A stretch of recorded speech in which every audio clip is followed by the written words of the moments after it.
இதுதான் digital India. Online case பேமெண்ட்ல தான் கூட்டமே. கேஸ் இதில் கூட்டமே இல்லை. நாங்கள் கேஸ் வச்சிருந்ததுனால ஒரு வேகமாக எடுத்துட்டோம்.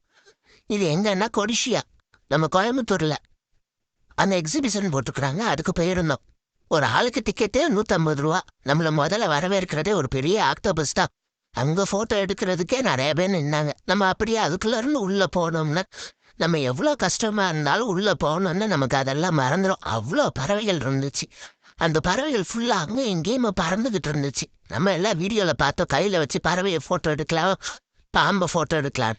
அங்கே போய் பார்த்தா அதுக்கும் ரேட்டு. பறவைக்கு 100 ரூபா, பாம்புக்கும் 100 ரூபா, தனித்தனியாக இருக்குது. அதுக்கும் சரி எப்பயாவதால போகிறோம் அப்படின்ட்டு அதுக்கும் 100 ரூபாயை கொடுத்துட்டு அதில் ஒரு ஃபோட்டோ எடுத்தாச்சு. அதுக்கப்புறம் உள்ளே போனோம்னா பெரிய பெரிய பூவாக வச்சுருந்தாங்க. பெரிய பெரிய பட்டர்ஃப்ளை எல்லாமே இருந்துச்சு. அதில் ஒரு தேனி எல்லாம் பூக்குள்ள உட்காந்து உட்காந்து தேனை எடுக்கிற மாதிரியே அழகாக வச்சுருந்தாங்க. அதை இது பண்ணிட்டு போனோம்னா நம்ம இந்த டாக்ஸோ காட்டுவாங்க பார்த்தீங்களா, நாய், ரோபோ நாய் இருக்கும்ல, அது இருந்துச்சு. அது அழகா அதுக்கு எங்கடா தலையை காணுமேன்னு பார்த்தா அது அப்படியே எந்திரிச்சு பார்க்குது, நமக்கு ஹேண்ட் ஷேக் கொடுக்குது, அங்கே எங்கேயுமா ஓடுது. அது குப்பீஸ்க்கு ரொம்ப பிடிச்சிருக்கு. அதுக்கு ரேட்டு கிடையாது. நம்ம 150 ரூபா டிக்கெட்லேயே அதை பார்த்துக்கேன்.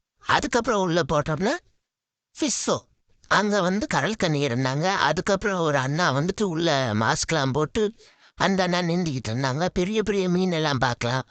அதுக்கப்புறம் வந்தோம்னா நிறைய கடைகள் இருக்குது. குட்டீஸ்க்கு பொம்மை இருக்குது, ஃபேஷன் ஜுவல்லரி இருக்குது, சாப்பிட்றதுக்கு உண்டான திங்ஸஸ் இருக்குது, எல்லாமே இருக்குது. நம்ம அங்கே பார்த்தோம்னா எல்லாத்தையும் பார்த்துக்கலாம். அப்படியே பார்த்துக்கிட்டே வெளியில் வந்தோம்னா அப்பளம், டெல்லி அப்பளம், மிளகா பஜ்ஜி, காலிஃப்ளவர் எல்லாமே அங்கேயே இருக்குது. என்ன உள்ள எக்ஸிபிஷனுங்கிறனால கொஞ்சம் ரேட்டுக்காக கூட இருக்குது. அதுக்கப்புறம் வந்தோம்னா ராட்டனம் இருக்குது. குட்டீஸ்லேருந்து பெரியவங்களுக்கு வரைக்கும் எல்லாருக்குமே ராட்டனம் இருக்குது. எல்லாத்தையுமே நல்லா பார்த்துட்டு என்ஜாய் பண்ணிட்டு வந்துட்டோம்.